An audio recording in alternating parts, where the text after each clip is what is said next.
আমি এই মুহূর্তে রয়েছি রাজস্থানের গোলাপি শহর জয়পুরে। শুটিং, রেকর্ডিং, হোস্টিং সবকিছু থেকে কিছুটা অবসর নিয়ে আমি আর নন্দিনী এই মুহূর্তে পৌঁছে গেছি ধুধু মরুর বুকে, স্বপ্নের নগরীতে।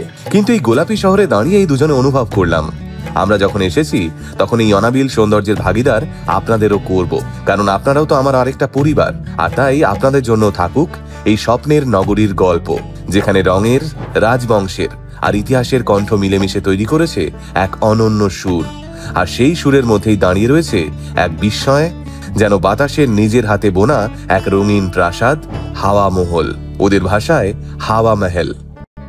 এই প্রাসাদের প্রেমে বোধহয় স্বয়ং সূর্যদেব পড়েছিলেন, আর তাই সূর্যের প্রথম কিরণ যখন এই হাওয়া মহলের গোলাপি পাথরের দেওয়ালে এসে পড়ে, তখন পুরো প্রাসাদটা এক অপূর্ব উজ্জ্বল সোনালী আভায় ঝলমল করে ওঠে। লাল এবং গোলাপি বেলে পাথর দিয়ে তৈরি এই আইকনিক হেরিটেজ প্রাসাদটি 1799 সালে জয়পুরের প্রতিষ্ঠাতা মহারাজা সোয়াই জয় সিং এর নাতি মহারাজা সোয়াই প্রতাপ সিং তৈরি করেছিলেন। আর এই মহলের নকশা তৈরি করেছিলেন লাল চাঁদ ওস্তাদ। ইতিহাস বলছে মহারাজা প্রতাপ সিং ছিলেন শ্রীকৃষ্ণের ভক্ত, আর তাই এই প্রাসাদটিকে তিনি শ্রীকৃষ্ণের মুকুটের আকারে তৈরি করতে চেয়েছিলেন।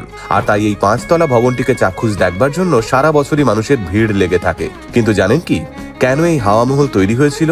এই হাওয়া মহল তৈরির মূল কারণ ছিল রাজ পরিবারের মহিলারা। হ্যাঁ, তাদের জন্যই এমন জানলা বিশিষ্ট মহল তৈরি করেছিলেন মহারাজা প্রতাপ সিং, কারণ সেই সময় সমস্ত উৎসব অনুষ্ঠানে সরাসরি অংশগ্রহণ করতে পারতেন না রাজ পরিবারের মহিলারা। আসলে সেই সময় ঘোমটা প্রথার চল ছিল, তাই রাজ পরিবারের মহিলারাও যাতে যে কোনো উৎসব পার্বণকে এক ঝলক হলেও দেখতে পান, সেই কথা মাথায় রেখেই এই হাওয়া মহলের জানলাগুলো তৈরি করা হয়েছিল। আসলে সেই সময় মহিলাদের জনসমক্ষে আসতে দেওয়া হতো না, তাই হাওয়া মহলের জানলাগুলোই ছিল তাদের দৈনন্দিন জীবনের সঙ্গে সংযোগ স্থাপনের একমাত্র উপায়।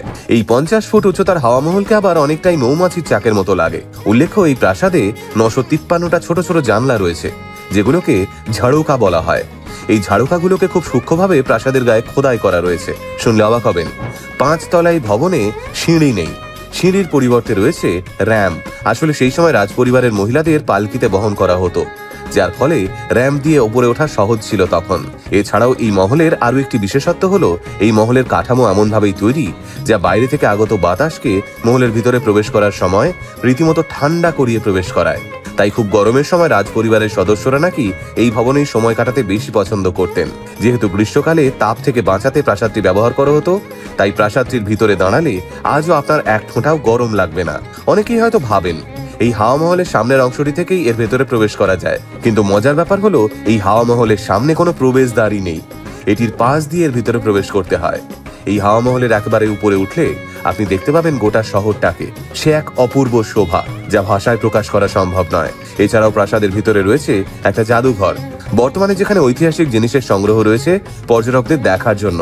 এই প্রাসাদ সপ্তাহে প্রতিদিনই খোলা থাকে, তাই আপনি যে কোনো দিন আসতে পারবেন। সকাল 9টা থেকে বিকেল 5:30 অবধি এই মহল ঘুরে দেখতে পারবেন। এখানে টিকিটের ব্যবস্থাও রয়েছে, সেটা কেটে তারপরেই মহলের ভেতরে প্রবেশ করতে পারবেন। আসলে রাজস্থান বা রাজাদের স্থান হলো রঙের এক বিস্ময় লোক, আর তাই রাজস্থানের রাজকীয় গর্ব এবং সৌন্দর্যের প্রতীক হলো এই হাওয়া মহল, যার প্রতিটা স্তম্ভ আজও রাজপুত স্থাপত্য শৈলীর প্রতিফলন ঘটায় আমাদের চোখে। তাই এই মুহূর্তে জয়পুর তথা রাজস্থান ঘুরে দেখতে দেখতে একটা কথাই মনে হচ্ছে, জানেন, রাজস্থানের প্রতিটি শহরেরই নিজস্ব রং, নিজস্ব গন্ধ, নিজস্ব ইতিহাস লুকিয়ে রয়েছে, যা ভাষায় প্রকাশ করা সত্যিই অসম্ভব। তাই যারা রাজস্থান এসেছেন, হাওয়া মহলে ঘুরে গেছেন, তাদের অভিজ্ঞতা অবশ্যই কমেন্টে জানাবেন। আর যারা আসেননি, তারা সামনের বছর অবশ্যই একটা ট্রিপ প্ল্যান করে ফেলুন। সকলে ভালো থাকবেন।